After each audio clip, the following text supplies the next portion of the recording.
বাসস্থান দেয় না। কোটি কোটি টাকার মালিক 10 তলা 20 তলা বিল্ডিং কইরা ছেলে ঢাকা শহরে বসবাস করে, কিন্তু বিল্ডিং এর মধ্যে মা বাবাকে থাকতে জায়গা দেয় না। আছে না নাই? জোরে কোন আছে না নাই? জাহাঙ্গীরনগর বিশ্ববিদ্যালয়ের অধ্যাপক ডক্টর আব্দুল আউয়াল সাহেব তিনি দুঃখ করে বলেছেন ওনার ছেলেরা ওনাকে বাড়ি থেকে তাড়িয়ে দিয়েছে, বৃদ্ধাশ্রমে জায়গা নিয়েছে। আরেকজন দেখলাম 60 জন ছেলে, 2 জন ইঞ্জিনিয়ার, 2 জন এমবিবিএস ডাক্তার। বাপ মারে বাদ দেয় না, বাবায় নিরুপায় হইয়া ঢাকা গাজীপুর বৃদ্ধাশ্রম আশ্রয় নিয়েছে। 10 তলায় থাকে। আমি ভারতে এবছর 6টা মাহফিল করেছি, তো এক ভারিতে গেলাম, বললো যে ভাই আপনি যখনই ভারতে আসবেন আমাদের এই রুমের মধ্যে বাসার মধ্যে থাকবেন, আপনার আগে আমি দাওয়াত দিয়ে দিলাম। তো দেখলাম যে এত সুন্দর করে বিল্ডিং করছে, আজকে যেমন যে বাইরের ঘরে খানা খাইলাম, কত সুন্দর করে বিল্ডিং করছে, এরকম বিল্ডিং করছে, হুজুর এখানে এসে থাকবেন। আমি বলছি ভাই তোমার আব্বা আম্মা আছে? তো কই তারা? কই যে দক্ষিণ দিকে একটা টিনের ছাবড়া দেখছে না, এক সালা, এই টিনের ছাবড়ার মধ্যে আব্বা আম্মা ঘুমায়। দেখলাম এক বিগত ফাঁক, কত বাতাস, উত্তরা বাতার ভিতরে ঢুকতেছে, বাপ মা পুষমাইয়া শীতে মাঘমে শীতে থরথর করে কাঁপতে আছে, আর ছেলে তার বউ লইয়া ফোলামাইয়া লইয়া বিল্ডিং এর মধ্যে ঘুমায়। এরে নিষ্ঠুর ছেলে, তোর উচিত ছিল তোর বিল্ডিং এর মধ্যে একটা মা বাবার জন্য একটা রুম আলাদা বরাদ্দ করে দেওয়া। যতদিন বাপ মা জীবিত থাকবে ততদিন ওই বিল্ডিং এর মধ্যে থাকবে। কথা বলেন ঠিক না? 5 তলাতে ঘুমাও তুমি, মায়ের নাই রে থাকার ঘর, কারে পায়া হইলি এত স্বার্থপর। 10 তলাতে ঘুমাও তুমি, মায়ের নাই রে থাকার ঘর, কারে পায়া হইলি এত স্বার্থপর। 10 মাস 10 দিন মায়ে গর্ভেতে রাখিয়া, কত কষ্ট পাইল মায়ে তোমার লাগিয়া। সুন্দরী রমণী পাইয়া লও না মায়েরই খবর, কারে পাইয়া হইলি এত স্বার্থপর। 10 তলাতে ঘুমাও তুমি, বাবারে নাই রে থাকার ঘর, মায়ের নাই রে থাকার ঘর, কারে পায়া হইলি এত স্বার্থপর। বিজা জাগায় মায়ে শুইয়া শুকনায় রাখছে তোরে, হাতে পায়ে তেল মাখিয়া দিল শক্ত করে। জনম দুঃখী মায়ের কথা একবার মনে হয় না তোর, কারে পায়া হইলি এত স্বার্থপর। আমার মায়েরা, আল্লাহ পাক কোরআন শরীফে মা বাবার খেদমত সম্পর্কে এভাবে বলে দিয়েছেন, ওয়াকাদা রাব্বুকা আল্লা তা'বুদু ইল্লা ইয়্যাহু ওয়াবিল ওয়ালিদাইনি ইহসানা। জোরে কোন আল্লাহু আকবার। আমার আল্লাহ ফয়সালা করে দিয়েছেন, সিদ্ধান্ত করে দিয়েছেন, নির্দেশ করে দিয়েছেন, তোমরা আল্লাহ ছাড়া কারো ইবাদত করবে না, ইবাদত করবে একমাত্র আল্লাহর। জোরে কোন কার? আর জোরে কোন কার? আমরা কিন্তু আল্লাহ বলেছে একমাত্র আমার আল্লাহর ইবাদত করবে, আল্লাহ ছাড়া কারো ইবাদত করবে না। আর আল্লাহ পাক আপনাকে দুনিয়ায় পাঠিয়েছে শুধুমাত্র কেবলমাত্র আমার আল্লাহর ইবাদত করার জন্য।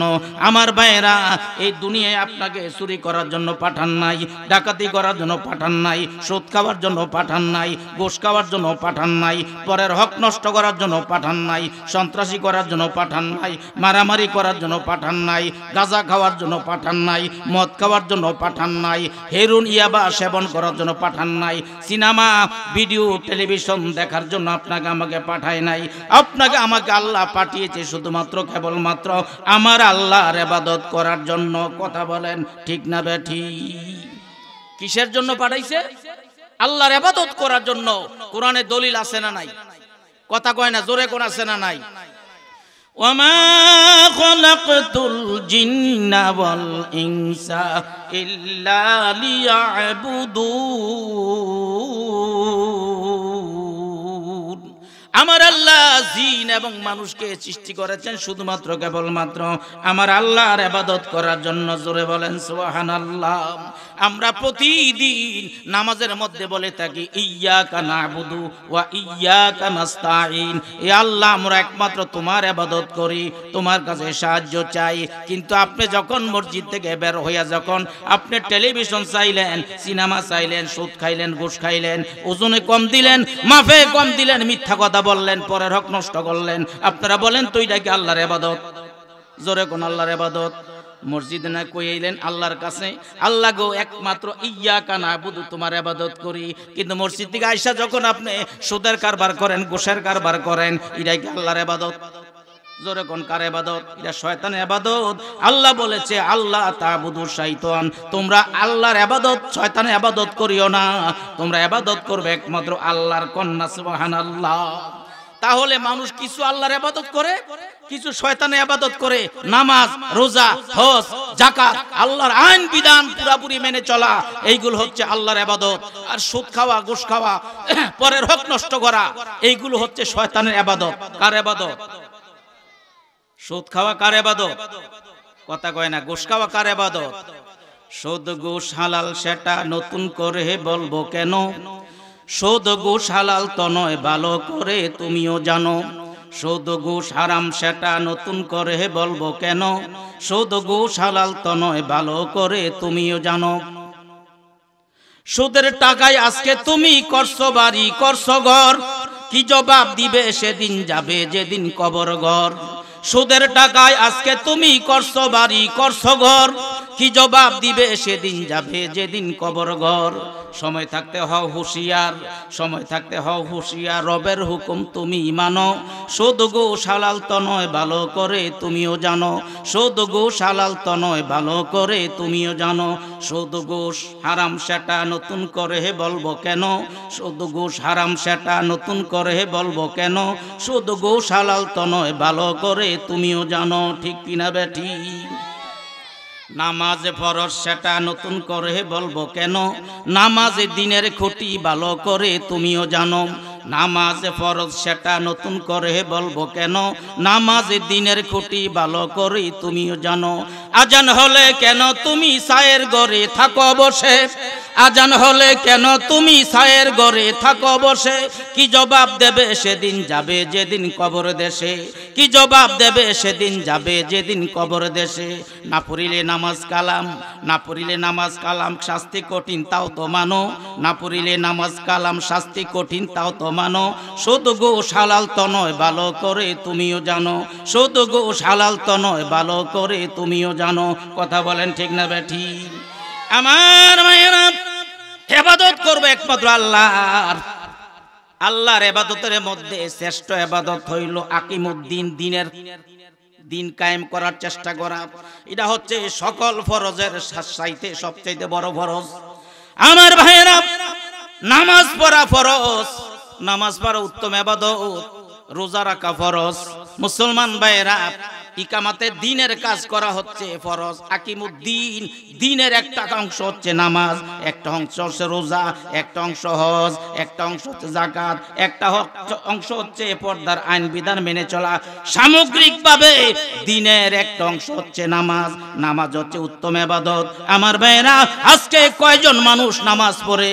আজান দিলে মসজিদ খালি, কিন্তু দোকানে টেলিভিশনের সামনে মানুষের অভাব নাই। কথা বলেন ঠিক কিনা বেঠি? তাহলে ইবাদত করবে একমাত্র আল্লাহর। জোরে কোন কার? নামাজ পড়বো কার জন্য? রোজা রাখবো কার জন্য? হজ করব কার জন্য?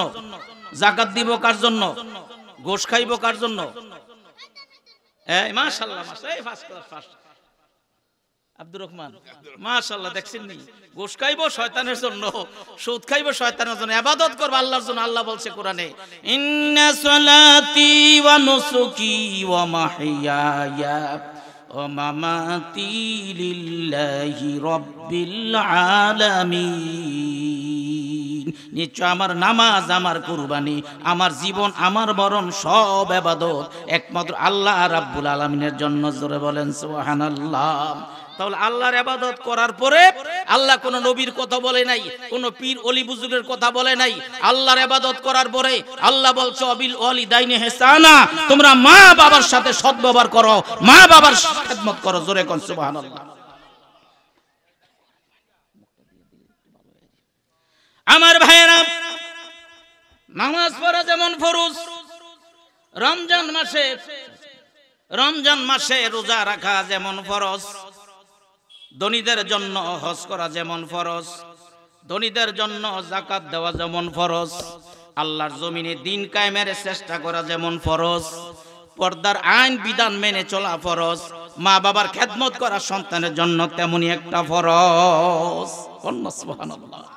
আমার ভাইয়েরা, নামাজ ফরজ না পড়লে কবিরা গুনাহ, হজ ফরজ না করলে কবিরা গুনাহ, যাকাত ফরজ না দিলে কবিরা গুনাহ, রোজা ফরজ না রাখলে কবিরা গুনাহ, পর্দার আইন বিধান মেনে চলা ফরজ, পর্দার আইন বিধান না মানলে কবিরা গুনাহ। আমার ভাইয়েরা, মা বাবার খেদমত করা তেমনি একটা ফরজ, না করলে কবিরা গুনাহ। জিকির করেন লা ইলাহা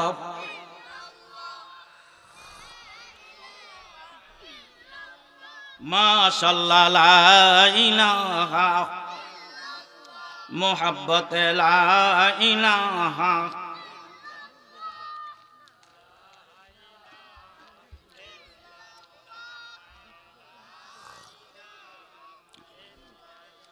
জঙ্গে দিলা সইকে লেলা পাকে কোন, জঙ্গে দিলা সইকে লেলা পাকে কোন, সিনার আবাতি গে মুহাব্বত সাকে কোন, পর্দা হাসতি গার্ব সজীবানা রে লা ইলাহা আজমাবে পর্দা বিনি নূরে ইল্লাল্লাহ লা ইলাহা ইল্লাল্লাহ।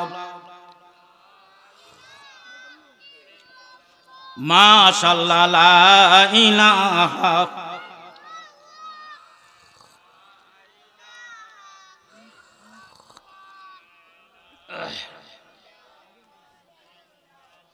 লা ইলাহা ইল্লাল্লাহু মুহাম্মাদুর রাসূলুল্লাহ সাল্লাল্লাহু আলাইহি ওয়াসাল্লাম।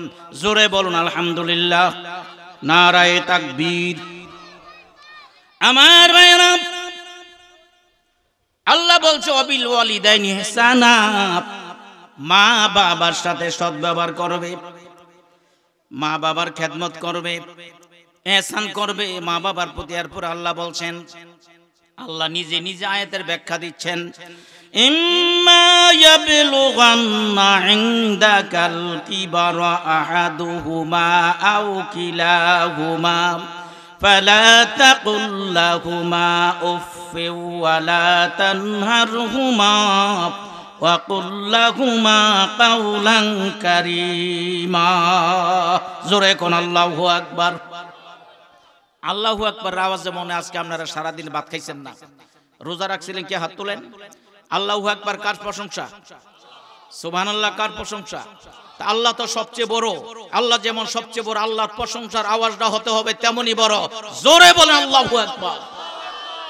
আমার ভাইরা, আল্লাহ বলেন, যখন তাদের একজন অথবা উভয়জন তোমার নিকট বার্ধক্য অবস্থায় পৌঁছবে, তাদেরকে তোমরা উহু শব্দটা পর্যন্ত তাদের সামনে উচ্চারণ করিও না। মা বাবা বৃদ্ধ হয়ে গেছে, মেজাজ খারাপ হতে পারে, ঘন ঘন কথা বলতে পারে, ছোট বাচ্চার মতো হয়ে যেতে পারে, বারবার কথা বলবে, বারবার তোমার প্রশ্ন করবে, বিরক্তি প্রকাশ করবে। খবরদার, মা বাবার আচরণে তোমার জবান থেকে যেন উহ শব্দটা পর্যন্ত উচ্চারণ না হয়, উ শব্দটা পর্যন্ত যেন মুখ দিয়ে বের না হয়। আমার নবী বলেন, উ শব্দের চাইতে যদি কোনো আরো ছোট শব্দ থাকতো তাও আল্লাহ বলতে নিষেধ করে দিতেন। এরপর আল্লাহ বলেন, ওয়ালা তানহারহুমা, তাদেরকে দমক দিও না, মা বাবাকে দমক দিও না। ওয়া কুল লাহুমা কাওলান কারীমা, মা বাবার সাথে সম্মানসূচক কথা বলো, নম্র ভাষায় কথা বলো, ভদ্র ভাষায় কথা বলো। এরপর আল্লাহ বলছেন, ওয়াকফিদ লাহুমা জানাহাজ যুল্লি মিনার রাহমাতি ওয়া কুর রাব্বিরহামহুমা কামা রব্বায়ানি সগীরা। আমার ভাইরা, আল্লাহ পাক বলেন মায়া মমতা সহকারে মা বাবার সামনে বিনম্র থাকো, মায়া মমতা সহকারে মা বাবার সামনে বিনম্র থাকো। এরপরে দোয়া করো রব্বির হামহুমা কামা রব্বায়ানি সগীরা। হে আল্লাহ, শিশুকালে আমার মা বাবা যে বাবা আমাকে লালন পালন করে সুখে শান্তি রেখেছে, আল্লাহ তুমি আমার আব্বা আম্মাকে এইভাবে দয়া মায়া কইরো। জোরে কোন সুবহানাল্লাহ। আমার মা বাবার প্রতি রহম কইরো। আমার ভাইরা, আজকে সুন্দরী বউ পায়া মারে দমক দেয়, বাবারে দমক দেয়, মারে ভুলে যায়, বাবারে ভুলে যায়, এমন নিষ্ঠুর সন্তান আছে না নাই? আর জোরে কোন আছে না নাই? অনেক সাহেব আছে বউয়ের কথা 16 আনা মানতে রাজি, কিন্তু মা বাবার কথা 2 আনা মানতে রাজি না। এরে যুবক, আমি বলে যাই রে যুবক, মা বাবার কথা সব শুনলে বালা, কম শুনলে জ্বালা। আর বেগমের কথা বেশি শুনলে জ্বালা, কম শুনলে বালা। কথা বলেন ঠিক না বেঠি? কারণ বেশি শুনতে গেলে তোমারে কুবুদ্ধি দিয়া সর্বনাশ কইরা ফেলাইব তোমার বিবি। তবে শাহদৌলতপুরের মহিলারা খুব বালা। এইগুলো আমি বলি না, আমরা এলাকার কথা বলি। আমার ভাইয়েরা, এক ফোলাই আছে বউর জন্য জীবন দিয়ালায়, বউ লেগে সব সব করতে রাজি। এবার ফোলার বউ দেখেন ফোলারে ডাক দিয়া জিগায়। অনেক আছে বউর কথা চলে আসে না নাই? জোরে কইন আছে না নাই? একবার রাজা ঘোষণা করলো, উজিরকে বললো, উজির রে, এ দেশে তো ক্ষমতা পাইয়া কম তো করি নাই মানুষের উপকার।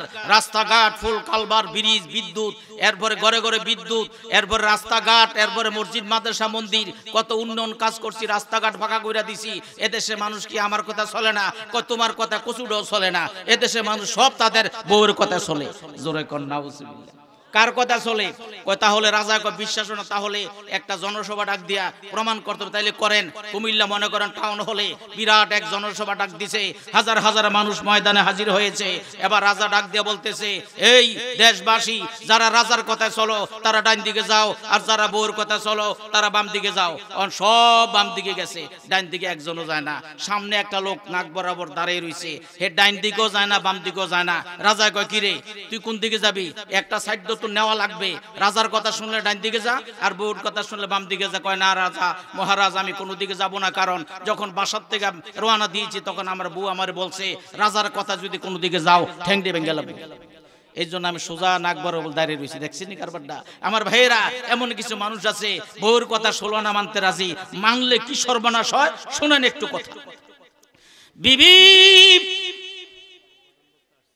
প্রধান বক্তা এসে গেছে, নারায়ে তাকবীর। কি স্লোগান দেন আমরা? মাঠটা কাফা শুরু করার কথা ছিল। নারায়ে তাকবীর, আল কোরআনের আলো, আল হাদিসের আলো, প্রধান বক্তার আগমন, শুভেচ্ছার স্বাগতম। মাশাআল্লাহ, আজকের মাহফিলের প্রধান বক্তা হযরত মাওলানা মোহাম্মদ আলী সাহেব, তিনি আমাদের মাঝে এসে গেছেন। কোন আলহামদুলিল্লাহ।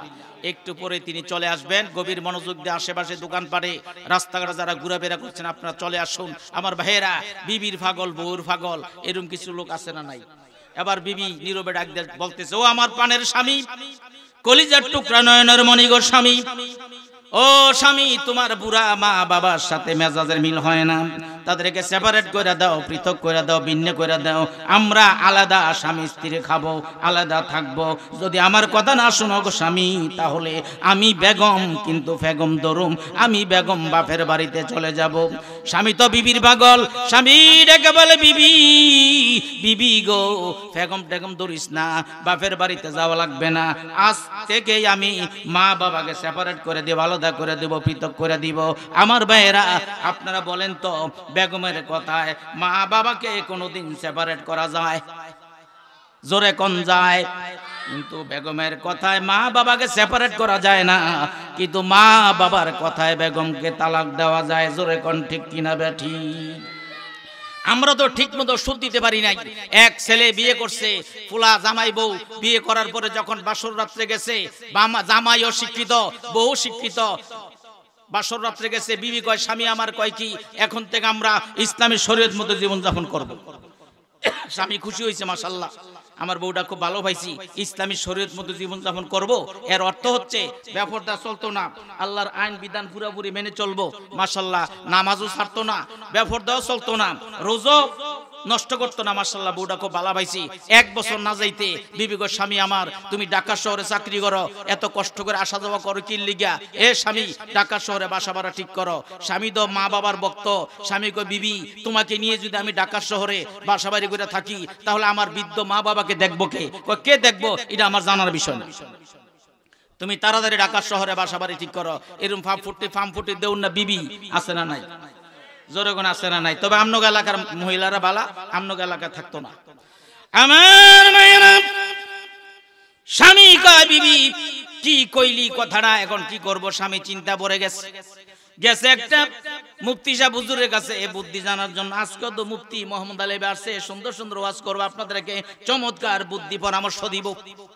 হুজুর, হুজুর গো, 1 বছর আগে বিয়া করছিলাম হুজুর, আমার বউ কইছে ইসলামী শরীয়ত মতো জীবন যাপন করবে। এখন 1 বছর না যাইতে আমার বিবি আমারে কয় ঢাকা শহরে বাসা বাড়ি করে থাকার জন্য। হুজুর গো, আজকে যদি চাকরিটা আমার ক্যান্টনমেন্ট থাকতো, কুমিল্লা শহরে থাকতো, ওই কালাগাছুয়া স্কুলে থাকতো, তাহলে প্রতিদিন মা বাবার বাড়িতে আসতাম, বাড়ি থেকে যাইতাম, মা বাবার খোঁজ খবর নিতাম। আমি তো ঢাকা শহরে চাকরি করি, সপ্তাহে 1 বার বাড়িতে আসি হুজুর। আমি যদি বিবি লইয়া ঢাকা শহরে চলে যাই, মা বাবার খেদমত করব কে হুজুর? হুজুর গো, এই বউ 1 বছর আগে কইছে ইসলামী শরীয়ত মতো জীবন যাপন করব, আর এখন কয় বাসা বাড়ি লইয়া ঢাকা শহরে চলে যাইতাম। হুজুর গো, আপনি একটা পরামর্শ দিয়া দেন। হুজুর আবার চালাক। হুজুরে কি কথা কয় না, জোরে কোন কি? হুজুর আবার চালাক।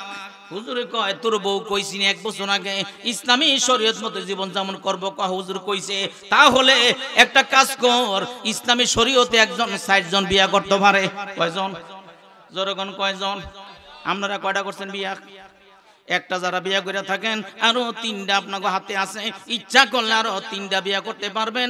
আল্লাহ পাক কোরআনে বলছেন মাসনা ওয়া সুলাসা ওয়া রুবা, 2টা 3টা 4টা বিয়া করতে পারবা যদি সমান অধিকার দিতে পারো।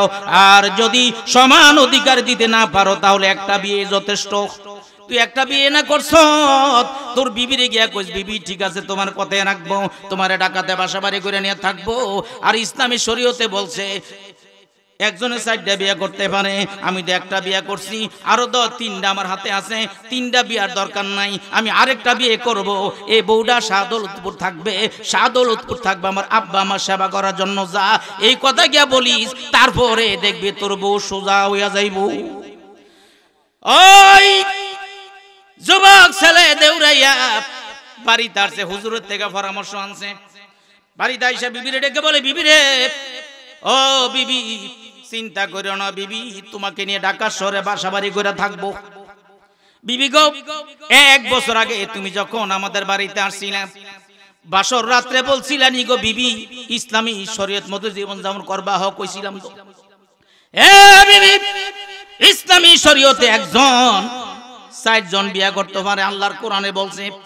আমি একটা বিয়া করছি, আরো 3টা বিয়া আমার হাতে আছে, 3টা বিয়ার দরকার নাই, মাত্র আর একটা বিয়ে করব। এই বউটা আমার বাড়িতে থাকবে শুধুমাত্র মা বাবার সেবা করার জন্য, আর তোমারে লইয়া ঢাকা শহরে বাসা বাড়ি করে থাকবো। বিবি গো, এবার কি কও, তাড়াতাড়ি কও।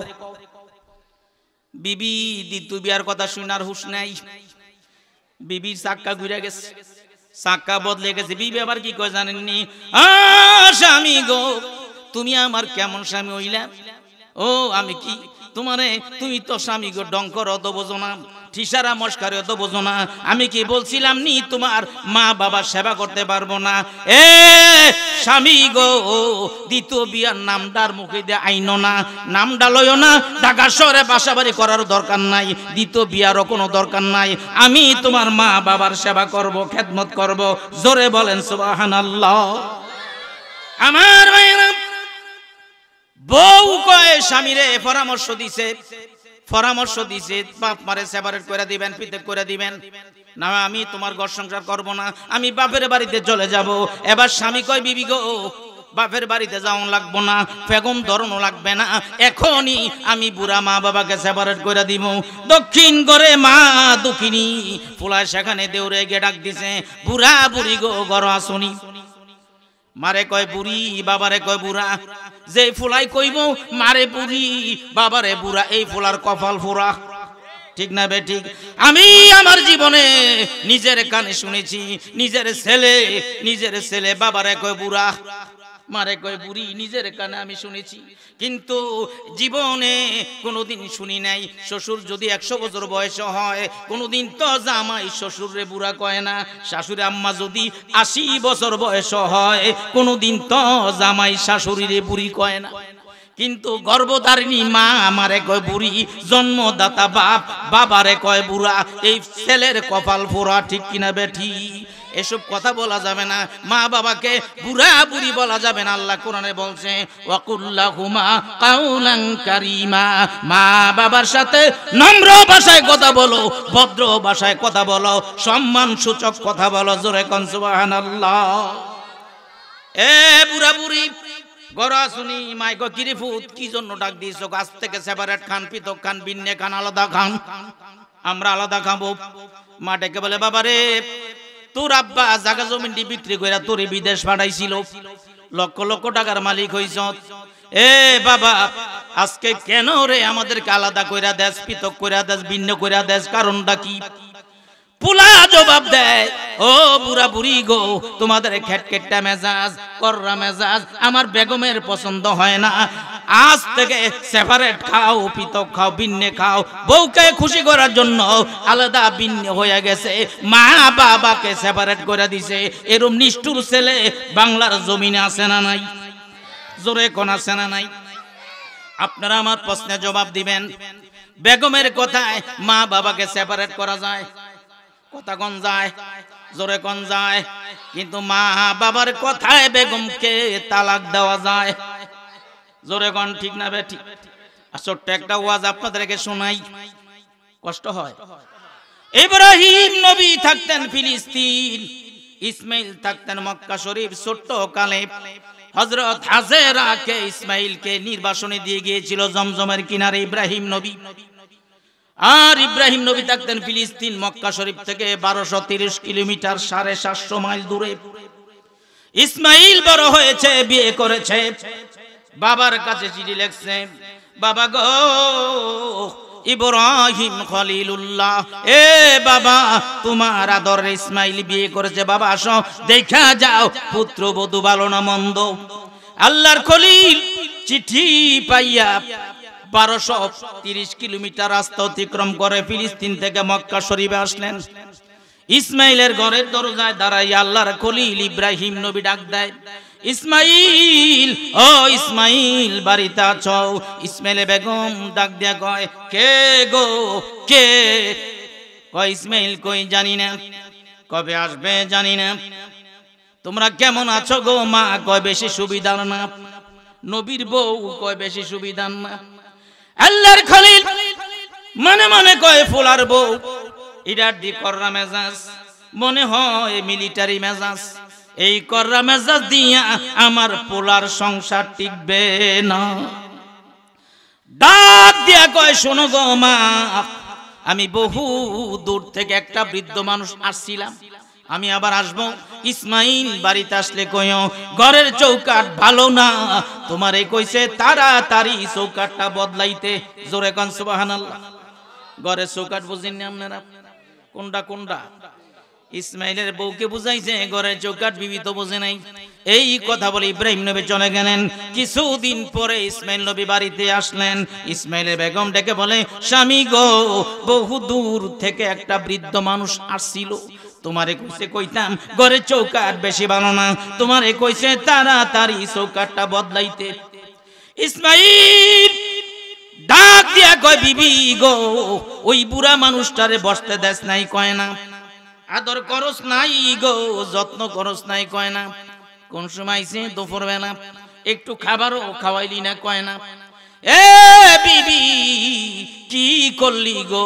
এটা তো ছিল আমার বাবা ইব্রাহিম খলিলুল্লাহ। সুবহানাল্লাহ। বিবি তোর ব্যবহারে আমার আব্বার অন্তরে কষ্ট লাগছে, আমার আব্বার অন্তরে দুঃখ লাগছে। আমার আব্বা তো ঘরের চৌকাঠ বদলাইতে কয় নাই, আমার আব্বা কইছে তোরে যেন তাড়াতাড়ি তালাক দিয়ে ঘর থেকে বের করে দেই। জোরে কোন সুবহানাল্লাহ। সাথে সাথে বিবিরে তালাক দিয়া ঘর থেকে বের করে দিলেন। ইসমাইল নবী আরেকটা বিয়ে করছেন। ইসমাইল মনে মনে ভাবে বউ তালাক দিলে আমার আব্বা খুশি হবে, আব্বা যদি খুশি হইয়া যায় রে আমার আল্লাহ খুশি। ওয়া সাকাতুর রাব্বি ফি সাকাতিল ওয়ালিদাইন, মা বাবার সন্তুষ্টি আমার আল্লাহর সন্তুষ্টি, মা বাবার অসন্তুষ্টি আমার আল্লাহর অসন্তুষ্টি। ইসমাইল জানে বউ তালাক দিলে আমার আব্বা খুশি হবে, আব্বা যদি খুশি হইয়া যায় রে আমার আল্লাহ খুশি হইয়া যাবে। জোরে বলেন সুবহানাল্লাহ। আমার ভাইরা, ইসমাইল নবী আরেকটা বিয়ে করেছে। বউটা খুব ভালো, 4টা গুণ ছিল, আবেদা, জাহেদা, খালেসা, মুমিনা। কন্যা সুবহানাল্লাহ। এবার ইসমাইল নবী চিঠি লিখছে ইব্রাহিম নবীর কাছে, বাবা গো ইব্রাহিম খলিলুল্লাহ, এ বাবা তোমার আদরের ইসমাইল পুরান চৌকাঠ বদলাইছে গো, নতুন চৌকাঠ লাগাইছে, বাবা আসো দেখা যাও গো পুত্রবধূ ভালো না মন্দ। আল্লাহর খলিল আবার চিঠি পাইয়া, ইসমাইলের চিঠি পাইয়া ফিলিস্তিন থেকে 1230 কিলোমিটার রাস্তা অতিক্রম করে মক্কা শরীফে আসলেন। ইসমাইলের বাড়িতে আসলেন। খোদার কুদরত বোঝা যায় না গো ভাই, এবারও ইসমাইল নবী বাড়িতে নাই। ইসমাইলের ঘরের দরজায় দাঁড়াইয়া আল্লাহর খলিল ডাক দেয়, ইসমাইল, ও ইসমাইল বাড়িতে আছো? ইসমাইল বেগম ঘর থেকে মধুর কণ্ঠে ডাক দিয়া কয়, কে গো তুমি? আমার স্বামীর তালাশ করো। সুবহানাল্লাহ। আগের কথাটা চাইতে এখনের কথাটা একটু মিষ্টি নাও। আগের ডাজিং গাইছে ইসমাইল কই, কই কে, কবে আসবে জানি না, তোমরা কেমন আছো, বেশি সুবিধান না। আর দ্বিতীয় বউ কয়, ইসমাইল কই, কয় নাই নাই বাড়িতে নাই। কোথায় গেছে? ইসলাম প্রচার করার জন্য চলে গেছে মতান্তরে, হরিণ শিকার করার জন্য চলে গেছে। কবে আসবে গো? আসবে গো, কিছু দিনের ভিতরে চলে আসবে। আল্লাহর খলিল কয়, তোমরা কেমন আছো গো মা? কয় বড় সুখের সংসার গো, বড় শান্তির সংসার। সুবহানাল্লাহ। আগের দার্জিলিং গেছে, তোমরা কেমন আছো গো মা? কয় বেশি সুবিধান না। নবীর বউ কয় বেশি সুবিধান না। আল্লাহর খলিল ডাক দিয়া কয়, মা গো মা, আমি বহু দূর থেকে একটা বৃদ্ধ মানুষ আসছিলাম, আমি আবার আসবো, আমার জরুরি কাজ আছে, আমি অমুক জায়গা যাওয়া লাগবে। ইসমাইলের বেগম ডাক দিয়া কয়, কে গো তুমি? কে তুমি? আমার পরিচয় নিলা কিন্তু তোমার পরিচয় তো দিলা না। আল্লাহর খলিল কয়, তুই আমারে চিনবি গো, আমি ইব্রাহিম খলিলুল্লাহ। ইব্রাহিম খলিলুল্লাহ নামটা বলতে দেরি হয়েছে, আব্বা বলে চিৎকার দিয়া শ্বশুরের পায়ে পড়তে দেরি হয় না। জোরে বলেন সুবহানাল্লাহ। এ বাবা, বাবা গো, হাতে দড়ি পায়ে পড়ি গো বাবা, আপনি আমার শ্বশুর আব্বা হন। আপনার ছেলে ইসমাইল দিন রাত 24 ঘন্টা কত আপনার তারিফ করে গো বাবা, কত আপনার প্রশংসা করে। এ বাবা, হাতে দড়ি পায়ে পড়ি গো বাবা, আপনি উঠ থেকে নামেন, ঘরের মধ্যে তসি বানেন, আমি আপনার পুত্রবধূ গো, আপনার খেদমত করতে চাই। জোরে কোন সুবহানাল্লাহ। আল্লাহর খলিল ডেকে বলে, মা গো মা, আমার জরুরি কাজ আছে, আমি অমুক জায়গায় যাওয়া লাগবে, আমি আবার আসবো। ইসমাইল বেগম ডেকে বলে, স্বামী আমার। ইসমাইল বেগম ডেকে বলে, এ বাবা, আপনি যদি চলে যান গো বাবা, আমি তো আপনার পুত্রবধূ, আমি আপনার পুত্রবধূ, আমার একটা আবদার আপনি পুরা করবেন নি। আল্লাহর খলিল কয়, মা গো মা, বলো গো কি আবদার তোমার পুরা করতে হবে? ইসমাইল বেগম ডেকে বলে, এ বাবা, আমি একটা পাথর এনে দেই গো বাবা, আপনি উঠ থেকে নামিয়ে পাথর মধ্যে দাঁড়ান, জমজমের পানি কিনারে আছে, জমজমের পানি দিয়া আপনার পাও দুইটা সুন্দর করে ধুইয়া দেই, পাও দুইটা ভিজে গেলে গো মাথার কেশ দিয়া মুইসা দেই, আমি আপনার পুত্রবধূ এই খেদমত করতে দিবেন নি। আল্লাহর খলিল ডাক দিয়া কয়, মা গো মা, জলদি পাথর আন গো মা। ইসমাইলে বেগম একটা পাথর এনে দিলে আল্লাহর খলিল উট থেকে নামিয়া পাথর মধ্যে দাঁড়াইলেন। জমজমের পানি কিনারে আছে, জমজমের পানি দিয়া শ্বশুর আব্বার পাও দুইটা সুন্দর করে ধুইয়া দিলেন। পাও দুইটা ভিজে গেলে গো মাথার কেশ দিয়া মুইসা দিলেন আর বলেন আব্বা আমাদের জন্য দোয়া করেন। কেউ মিয়া দোয়া চাউন লাগিনি, যেই সুন্দর খেদমত করেছে অটোমেটিক বাপ শ্বশুরের অন্তর দিয়ে দোয়া বের হয়ে যাবে। শাহ দৌলতপুরের মায়েরা বোনেরা গো, আপনার শ্বশুর শাশুড়ি বৃদ্ধ হয়ে গেছে, আপনার স্বামী বিদেশ অথবা দূর দেশে চাকরি করে, ফজর আজানটা দিলে ঘুম থেকে উঠিয়া পৌষ মাইয়া শীতে মাঘ মে শীতে আপনার শ্বশুরে যদি একটু গরম পানিটা ওজুর পানিটা গরম করে দেন, গরম পানি পাইয়া শ্বশুর শাশুড়ি ওজুরা বানাইয়া ফজরের নামাজটা পড়িয়া আপনার শ্বশুর আপনার শাশুড়ি যদি হাতটা তুলে দোয়া করে, আল্লাহ আমার বৌমা কত কষ্ট আমাদের জন্য করতেছে, আল্লাহ গো সবার আগে ঘুম থেকে উঠিয়া ওজুর পানিটা গরম করে দিছে, গরম গরম খাবার খাওয়ায়, বাসি খাবার খাওয়ায় না, খোঁজ খবর রাখে, আমাদের কত সুন্দর করে সেবা করতেছে। এই আল্লাহ আমার পোলাকে আমার বৌমাকে আমার নাতি নাতনিদেরকে সুখে শান্তি রাখো মা গো মা। এই দোয়া তুমি কোনদিন আল্লাহ ফেরত দিবে না। জোরে কোন সুবহানাল্লাহ। আমার ভাইরা ইসমাইলের বেগম ডাক দেব আব্বা আমাদের জন্য দোয়া কইরে। কয় যাও মামা আমি যাও মা আমি দোয়া করে দিলাম, যাও আল্লাহ যেন তোমাদের দাম্পত্য জীবন সুখময় করে। মা গো মা আমি চলে যাই গো মা। ইসমাইল বাড়িতে আসলে কইও ঘরে চৌকাঠ বড় ভালো, জীবনে যেন চৌকাঠটা না বদলায়। ইসমাইলের বেগম ডাক দিয়া গো আব্বা সব কথা বুঝছি গো বাবা, এই কথার অর্থ তো আমি বুঝি না। কয় বুঝবে গো ইসমাইল বাড়িতে আসলে বুঝবে। এই কথা বলে আল্লাহর খলিল চলে গেল। যাওয়ার সময় কি কয়ে গেছি, ঘরের চৌকাঠ বেশি ভালো না। ইসমাইল বাড়িতে আসলে কইও ঘরের চৌকাঠটা যেন তাড়াতাড়ি বদলাইয়া ফেলে। এই কথা বলে আল্লাহর খলিল চলে গেলেন। কিছুদিন পরে ইসমাইল নবী বাড়িতে আসছে। ইসমাইলের বেগম ডাক দেয়া গো স্বামী আমার বহু দূর থেকে আসছিল আব্বা ইব্রাহিম খলিলুল্লাহ। বাবার কথা শুনে ইসমাইল আর চোখে পানি রাখতে পারে নাই। কই গো বিবি কই, আমার বাবা কই, কোন ঘর আমার বাবার বিছানা? কয় নাই নাই নাই বাবা নাই, বাবা চলে গেছে। ইসমাইল কান্দে বিবি কেন আমার আব্বা চলে গেল, কেন আমার আব্বা রাখতে পারলি না? ইসমাইল ভাবছে না জানি আগের অবস্থানে আবার হয়ে গেল। ইসমাইলের কান্দা দেখিয়া বিবি ডেকে বলে স্বামী আমার কান্দো না গো স্বামী কান্দো না, আমি যাওয়ার সময় বাবার খেদমত করে দিছি, বাবা যাওয়ার সময় একটা কথা বলতে বলে গেছে তোমারে কইতাম, এই কথার মর্ম আমি বুঝি না। বিবি কি বলেছে আমার বাবা? তোমার আব্বা কইছে ঘরের চৌকাঠ বড় ভালো, জীবনে যেন চৌকাঠটা না বদলাও। এ স্বামী তোমার এই কথা বলতে আমারে বলে গেছে, এই কথার মর্ম তো আমি বুঝি না। ইসমাইল দুটা হাত দিছে দিছে বিবি গো আয় আমার কোলে আয়, আয় আমার বুকে আয়। এ বিবি আমার আব্বা তো ঘরের চৌকাঠের কথা কয় নাই, আমার আব্বা কইছে তোরে যেন জীবনে কোনোদিন আমার থেকে পৃথক না করি, জুদা না করি। বিবি গো দুনিয়ায় তুই আমার সাথে হবি গো, জান্নাতে তুই আমার সাথে হয়ে যাবি। জোরে বলেন সুবহানাল্লাহ। আমার ভাইরা মা বাবার খেদমতের বিনিময়ে আল্লাহ পাক আপনাকে আমাকে জান্নাত দিয়া দিবেন। জোরে কোন সুবহানাল্লাহ। জান্নাতে যাইতে রাজি আছেন? কারা কারা রাজি একটু হাতগুলো দেখি। মাশাআল্লাহ জোরে একটা তাকবীর দিবেন। একবারে ফ্যান্ডেলটা যখন কাঁপা ওঠে নারায়ে তাকবীর, নারায়ে তাকবীর। আল কোরআনের আলো, আল হাদিসের আলো। স্লোগানটা দিলাম কেন জানেন? আপনাদের শাহদৌলতপুর গ্রাম অনেক বড় গ্রাম, ঠিক কিনা বেঠি? এই গ্রামে সবাই কি মাহফিল আসছে? কিছু লোক বাড়িতে বসে বসে বিবির লগে গুড়ুর গুড়ুর আলাপ করে, আছে না নাই? স্বামী কইব বিবি কইব স্বামী গো শাহদৌলতপুর মধ্যবানা ওয়াজ মাহফিল চলছে, হুজুর তো আলোচনা করতেছে গো স্বামী তুমি কেন বাড়িতে বইরিছো? কয় মাহফিলে কি মানুষ আছে নাকি? অন কি মাহফিলে মানুষ যায় তাবারুক সারা অল্প কটা মানুষ বইয়ে রইছে এমনও কইতো মানে এই যে স্লোগানটা দিছেন আওয়াজটা বাড়িতে যাইবনি, জোরে কোন যাইবনি।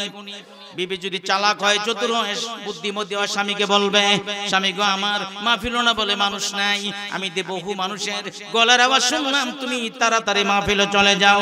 ইচ্ছা করলে বিবি তার স্বামীর বাড়িতে না রাইখা আজকে মাহফিল ভাড়াইতে পারে কিনা? শাহ দৌলতপুরের মায়েরা বোনেরা গো, বলে যাই গো মা, যদি কোনো পুরুষ লোক এই মুহূর্তে বাড়িতে থাকে, আপনার স্বামী হোক, ভাই হোক, বাবা হোক, ছেলে হোক, বুঝাইয়া শোনাইয়া মাহফিল পাঠিয়ে দেন। আপনার স্বামী মাহফিলে আসার ইচ্ছা ছিল না, আপনি যদি বুঝাইয়া শোনাইয়া আপনার স্বামীকে মাহফিলে পাঠাই দিতে পারেন, আপনার স্বামী মাহফিলে এসে যে সওয়াব পাবে, ঠিক সেই পরিমাণ সওয়াব আল্লাহ পাক আপনাদের আমলনামায় দিবে। জোরে কোন সুবহানাল্লাহ। আরেকটা অনুরোধ করব এই গ্রামের মা বোনদেরকে, ও আমার মায়েরা বোনেরা, যদি কোনো পুরুষ লোক মাহফিলটা শেষ না কইরা আখেরি মুনাজাত না দিয়া প্রধান তাফসীর কারক মোহাম্মদ আলী সাহেবের আলোচনা না শুনে যদি বাড়িতে গিয়া কয় দরজাটা খুল, আমি ওয়াজের থেকে আইছি, আপনারা কোনো মহিলা দরজা খুলবেন না, শক্ত করে খিলি দিয়া বসে বসে আলোচনা শুনেন, তাহলে সুবিধা হবে কি জানেন? যারা নিয়ত করে রাখছে বেশিক্ষণ মাহফিলও থাকতাম না, কতক্ষণ পরে তো বাড়িতে চলে যাব, হেরার বাড়িতে যাইতো না, কারণ দরজা তো খুলতো না, আপনি বাইরে দাঁড়িয়ে মশার কামড়টি কতক্ষণ খাইতেন পারবেন? তাই অনুরোধ করছি, আশেপাশে দোকানপাটে এখনো যারা ঘোরাফেরা করছেন, দিকে মাইরা বইছেন, কোন লোকজন সামনে আসার কোনো সুযোগ না পায়, অনুরোধ করছি ভাই, লাগিয়া লেগে বসা সুন্নত, আপনারা সব আগেই আসেন। যার যার সামনে অনুরোধ করছি খালি জায়গাটা পুরা করেন আর জিকির করেন সুবহানাল্লাহ আলহামদুলিল্লাহ সুবহানাল্লাহ আলহামদুলিল্লাহ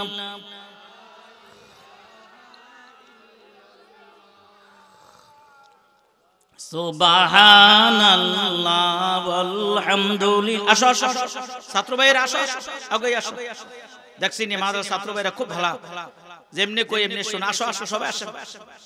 সুবহানাল্লাহ আলহামদুলিল্লাহ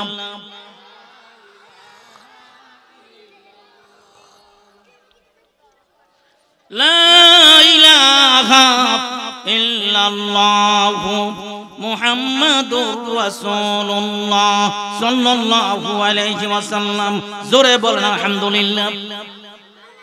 মা বাবার খেদমতের বিনিময়ে আল্লাহ পাক আপনাকে আমাকে জান্নাত দিয়া দিবেন। মুসলিম শরীফের হাদিস, ওয়ান আবি হুরায়রা রাদিয়াল্লাহু আনহু قال قال رسول الله صلى الله عليه وسلم রাগিমান قيل من يا رسول الله قال من أدرك والديه عند الكبار أحدهما أو كلاهما ثم لم يدخل الجنة رواه مسلم। আমার নবী বলেন, তার নাক দুলাই মলিন হোক, তার নাক দুলাই মলিন হোক, তার নাক দুলাই মলিন হোক, মানে সে অপমানিত হোক, সে অপমানিত হোক, সে অপমানিত হোক। নবী কয়বার কইছেন? জোরে কোন কয়বার? সাহাবীরা প্রশ্ন করলো, কিলা মান ইয়া রাসূলুল্লাহ, হুজুর এই হতভাগ্য ব্যক্তিকে যার জন্য তিনবার আপনি বদদুয়া করলেন। আমার নবী বলেন, ক্বালা মান আদরাক ওয়ালিদাইহি ইনদাল কিবারি আহাদুহুমা আও কিলাহুমা সুম্মা লাম ইয়াদখুলিল জান্নাহ। এই হতভাগ্য ব্যক্তিরা ওই ব্যক্তি যারা মা অথবা বাবা একজন অথবা উভয়জন পাইয়া, মা বাবা পাইয়া মা বাবার খেদমত করে জান্নাতে যেতে পারলো না, ওই ব্যক্তি হতভাগ্য। তাহলে হাদিসের ভাষায় বোঝা গেল আমার ভাইয়েরা, হাদিসের মান সহিহ, আমার ভাইয়েরা, মা বাবার খেদমতের বিনিময়ে আল্লাহ পাক তোমারে জান্নাত দিয়া দিবে। জোরে বলেন সুবহানাল্লাহ। হাদিস শরীফের মধ্যে আছে, তিন ব্যক্তির দোয়া আল্লাহর দরবারে কবুল, 100% কবুল, কোনো সন্দেহ নাই। ক্বালান নবী সাল্লাল্লাহু আলাইহি ওয়াসাল্লাম সালাসু দাওয়াতিল মুস্তাজাবাত লা শাক্কা ফিহিন্না দাওয়াতুল মাজলুম, দাওয়াতুল মুসাফির, দাওয়াতুল ওয়ালিদি আলা ওয়ালাদিহি। আমার নবী বলেন তিন ব্যক্তির দোয়া আল্লাহর দরবারে কবুল হয়, 100% কবুল হয়, কোনো সন্দেহ নাই। এক নাম্বার মাজলুম ব্যক্তির দোয়া। মাজলুম ওই ব্যক্তি যার প্রতি মানুষ অত্যাচার করে, জুলুম করে, নির্যাতন করে, রাত্রে বাড়িতে ঘুমাইতে পারে না, থাকতে পারে নাই, মিথ্যা মামলা দিয়া বছরের পর বছর জেলখানার মধ্যে আটকে রাখছে, বন্দী করে রাখছে, সুর বাটপার সিটিং গুলো জামিনে বের হয়ে আসে, কিন্তু ভালো ভালো মানুষগুলো আলেম ওলামার আজকে জামিন পায় না। ঠিক কিনা বেঠিক?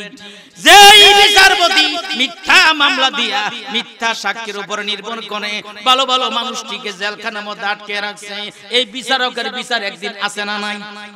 জোরে কোন আছে না নাই? বিচারপতি তোমার বিচার হবে হাসরে, বিচারপতি তোমার বিচার হবে হাসরে। এই দুনিয়ায় পার পেলেও পার পাবে না কবরে, এই দুনিয়ায় পার পেলেও পার পাবে না কবরে। বিচারপতি তোমার বিচার হবে হাসরে, বিচারপতি তোমার বিচার হবে হাসরে। বড় বড় ডিগ্রি লইয়া হইছ বিচারপতি, সত্য সঠিক রায়টা দিবা, এটাই ছিল নীতি রে ভাই, এটাই ছিল নীতি। নীতিহারা হইয়া তুমি,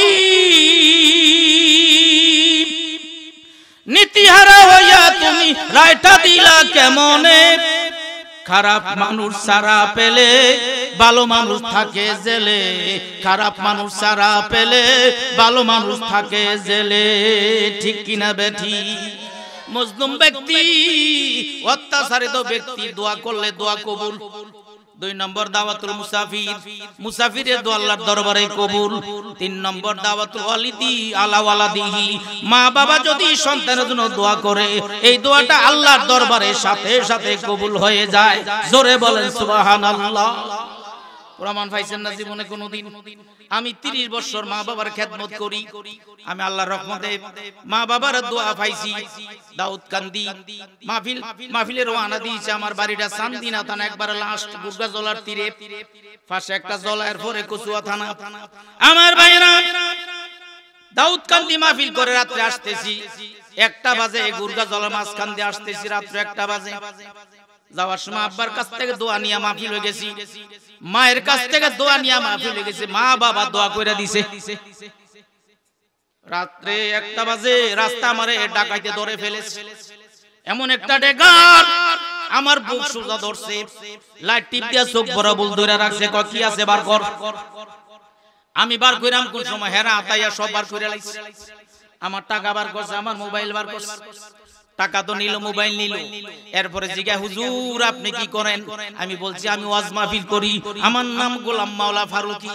নামটা এজন্য বললাম কারণ কাছাকাছি বাড়ি, এই এলাকার মানুষ তো আমারে সব চিনে। আমি বললাম আমার নাম গোলাম মাওলা ফারুকি। নামটা বলার সাথে সাথে কিছুক্ষণ পর ডাকাতে রাখা, হুজুর হুজুর গো আমরা তো অন্য গাড়ি মনে করছিলাম, আপনার গাড়ি তো মনে করি নাই। হুজুর নেন নেন, আপনার টাকা নিয়ে যান, আপনার মোবাইল নিয়ে যান। আমার মোবাইলটা ফেরত দিয়া দিল, আমার টাকাও ফেরত দিয়া দিল। টাকাটা ফেরত দিয়া হুজুর গন্যা চান, টাকাটা ঠিক আছে নি? রাত্র 1টা বাজে, গণনের টাইম আছে নি ভাই? জোরে কোন। আমার কাছ থেকে হাওলার টিয়া নিছি, গন্যা লইতাম।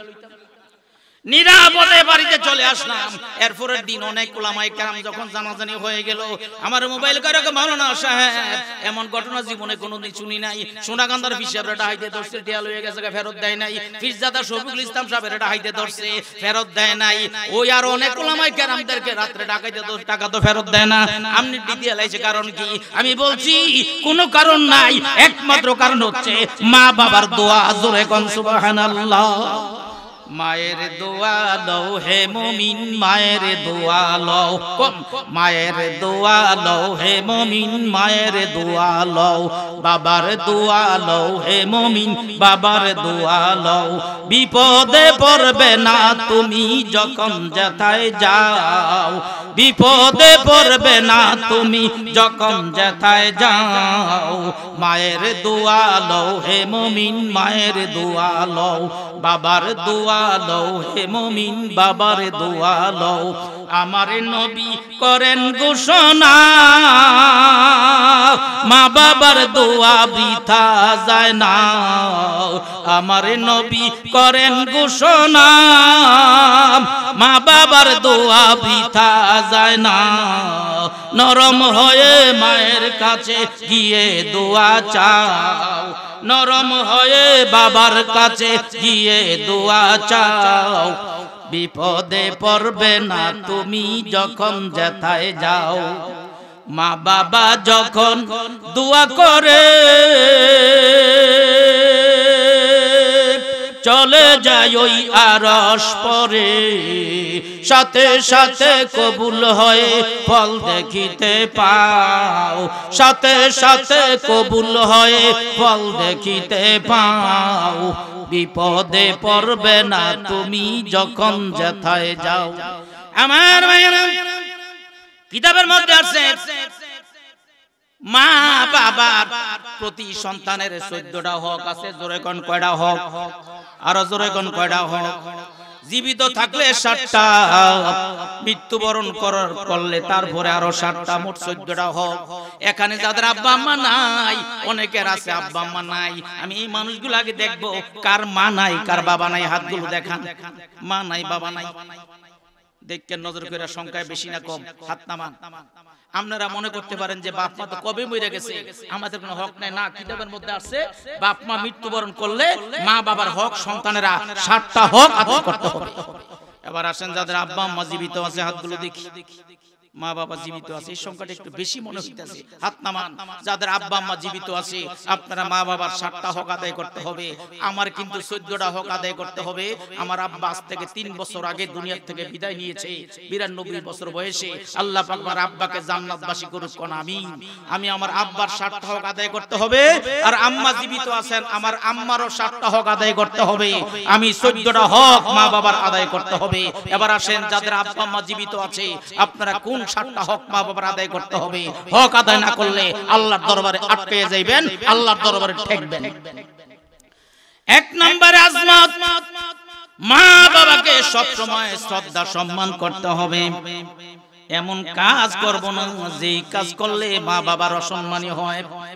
আজকে ছেলে গাঁজা খায়, মদ খায়, হেরোইন খায়, আবার ট্যাবলেট সেবন করে, চুরি করে, ডাকাতি করে, মা বাবা হাটে ঘাটে মার্কেটে মুখ দেখাইতে পারে না, লজ্জায়। আছে না নাই? খবরদার, এমন আচরণ করবা যে আচরণ করলে, যে কাজ করলে মা বাবার সম্মান বাড়ে। 1 নম্বরে আজমাত, মা বাবাকে শ্রদ্ধা সম্মান করতে হবে। 2 নম্বরে সালামাত, মা বাবাকে সব সময় শান্তিতে রাখতে হবে, অশান্তিতে রাখা যাবে না। সব সময় মা বাবাকে শান্তিতে রাখতে হবে। 3 নম্বরে আতাত, মা বাবাকে মান্য করতে হবে।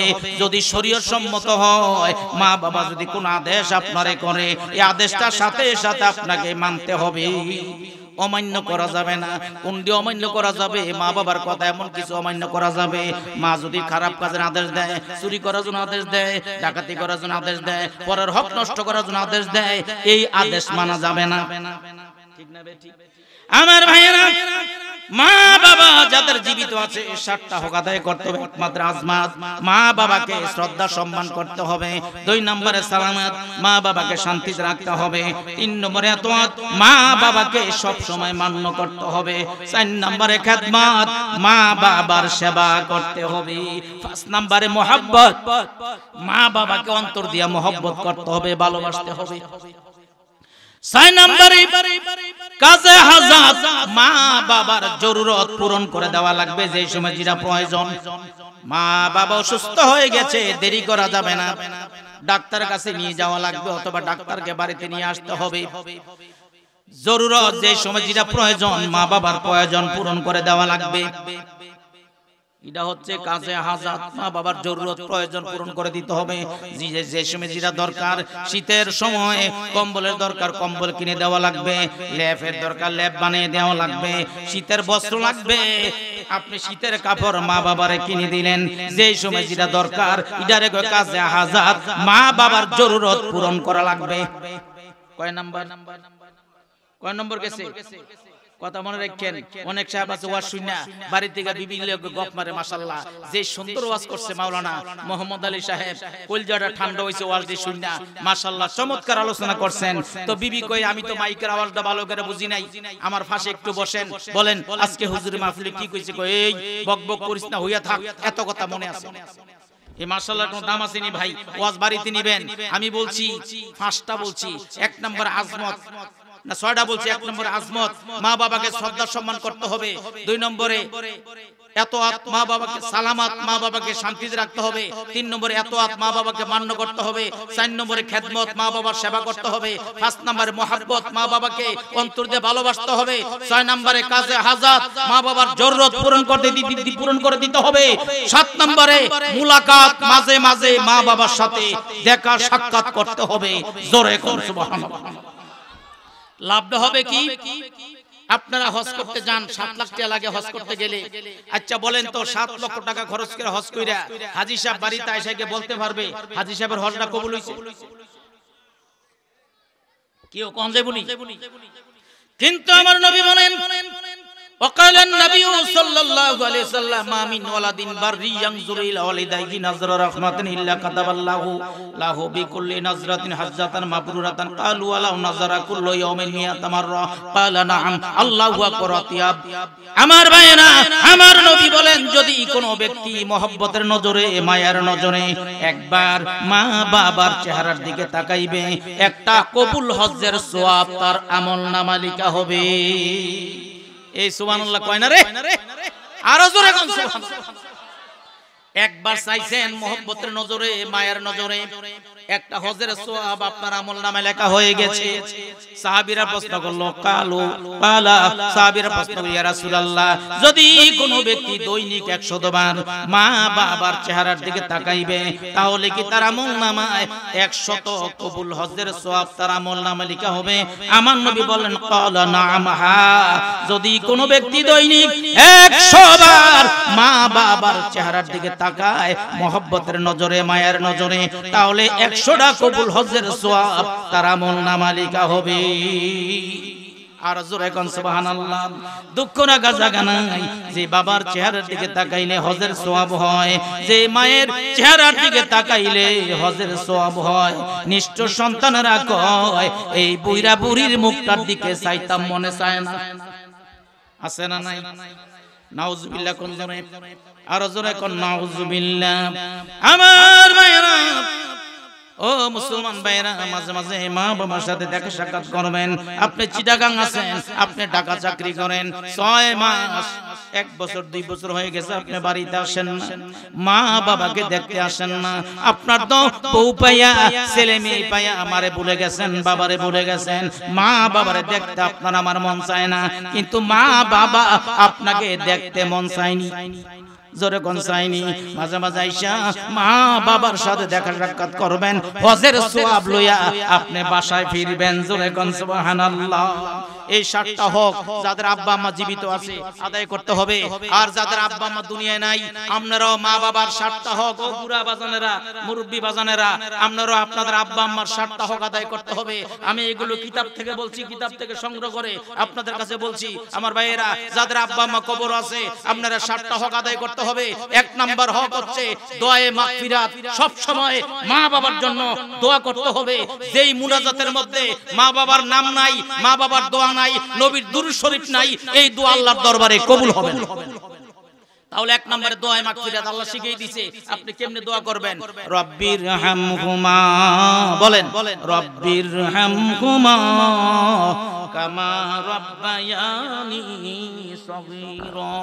হে আল্লাহ, শিশুকালে আমার মা বাবা যেভাবে আমাকে লালন পালন করে সুখে শান্তিতে রাখছে, আল্লাহ গো এইভাবে আমার আব্বা আম্মার প্রতি রহম করো। কন্যা সুবহানাল্লাহ। তাহলে 2 নম্বর ইসালে সওয়াব, মা বাবার রূহের মাগফিরাতে সওয়াব পৌঁছায় দেওয়া। মসজিদে, মাদ্রাসায়, গরিব মিসকিনদের মধ্যে আব্বা আম্মার নামে টাকা পয়সা খরচ করা, ইদারে কয় ইসালে সওয়াব। আপনি খরচ করলেন, আপনার আব্বা আম্মা কবর থেকে সওয়াব পাইবে। জোরে কোন সুবহানাল্লাহ। 3 নম্বর হক তাজিম আকরিবা, মা বাবা আত্মীয় স্বজনকে শ্রদ্ধা সম্মান করা। বাবা দুনিয়ায় নাই, চাচা থাকতে পারে, জেঠা থাকতে পারে, বাবার আত্মীয় স্বজন থাকতে পারে, তাদেরকে শ্রদ্ধা সম্মান করতে হবে বাবার মতো। মা দুনিয়ায় নাই, খালা থাকতে পারে, মামা থাকতে পারে, মায়ের কুল, পিতৃকুল, মাতৃকুল, মা বাবার আত্মীয় স্বজনকে আপনি শ্রদ্ধা সম্মান করতে হবে। তিন নাম্বার ইয়ানাতে আকরিবা, মা বাবার আত্মীয় স্বজনকে সাহায্য সহযোগিতা করতে হবে। মায়ের কুল বাবার কুল যদি কোনো গরিব থাকে দরিদ্র থাকে তাদেরকে সাহায্য সহযোগিতা করতে হবে। আপনি দুইটা সওয়াব পাইলেন। রাস্তাঘাটে চলাফেরা করতে গিয়ে যদি গরিব মিসকিনদের মধ্যে আপনি টাকা পয়সা দান করেন একটা সওয়াব পাইলেন, এক রকম সওয়াব পাইলেন। ভাইয়ের আমার যদি আত্মীয় স্বজনের মধ্যে দান করেন দুই রকম সওয়াব পাইলেন। বলে হুজুর দুই রকম কেমনে? একটা হচ্ছে দান করার সওয়াব পাইলেন, আরেকটা হচ্ছে আত্মীয়তার হক আদায় করার সওয়াব পাইলেন। সুবহানাল্লাহ কোন। এই জন্য আগে দেখবেন আপনি যখন যাকাতের টাকা দিবেন, ফিতরার টাকা দিবেন বা দান সদকা করবেন, আল্লাহর রাস্তায় খরচ করবেন। এটি ছাড়াও আল্লাহ বহু জায়গা বলছে অমিম্মা রাযাকনাহুম, আমি যে রিজিক তোমাদেরকে দিয়েছি, সম্পদ দিয়েছি, এর থেকে আল্লাহর রাস্তায় খরচ করো। আগে আত্মীয় স্বজনের মধ্যে দরিদ্র থাকলে তাদের মধ্যে খরচ করবেন, এরপর অন্যদিকে যাইবেন। তাহলে কয় নম্বর হক গেল? জোরে কোন কয় নম্বর? কয়টা?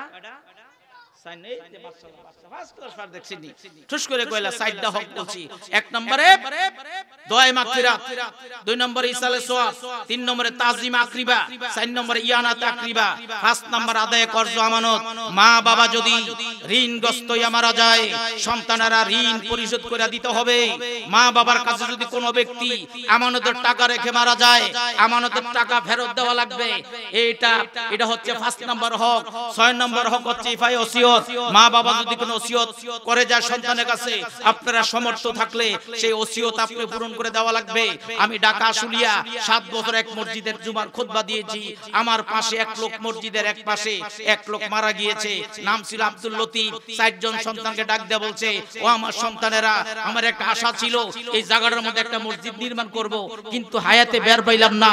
আমি তো আল্লাহর ডাকে সাড়া দিয়ে চলে যাচ্ছি, তোমাদের কাছে ওসিয়ত করে যাই, তোমরা 4 ভাই মিলে একটা মসজিদ দিয়া দিও। ছেলেরা যেমন বাবা তেমন ছেলে 32 লক্ষ টাকা খরচ কইরা প্রথম একটা একতলা উঠাইছে, এখন এটা 3 তলা 4 তলা হয়ে গেছে। সুবহানাল্লাহ। এটা ওসিয়ত। বাপ মা যদি মৃত্যুকালে ওসিয়ত করে যেটা ওসিয়ত সন্তান পূরণ করে দিতে হবে। 7 নাম্বার হক হচ্ছে যাদের আব্বা মা কবরও গেছে, যাদের আব্বা মা কবর আছে, জিয়ারাতে কবর, মাঝে মাঝে কবর জিয়ারত করবেন।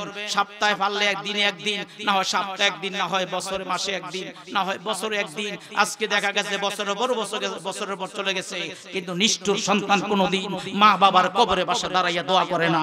কথা বলেন ঠিক না বেঠিক? আলী রাদিয়াল্লাহু আনহু বলেছিলেন সবচাইতে গরিব মানুষ হচ্ছে ওই ব্যক্তি যে মৃত্যুর উপরে দোয়া করার মতো কোনো লোক তার থাকে না, বংশের মধ্যে কোনো লোক থাকে না। জিয়ারতে কবর, মাঝে মাঝে আব্বা আমার কবর জিয়ারত করবেন। এই 7টা হক জীবিত থাক, মারা গেলে আর জীবিত থাকলে 7টা হক। আল্লাহ পাক আমল করার তৌফিক দান করুক সকলে বলে আমিন। একটু জিকির করেন লা ইলাহা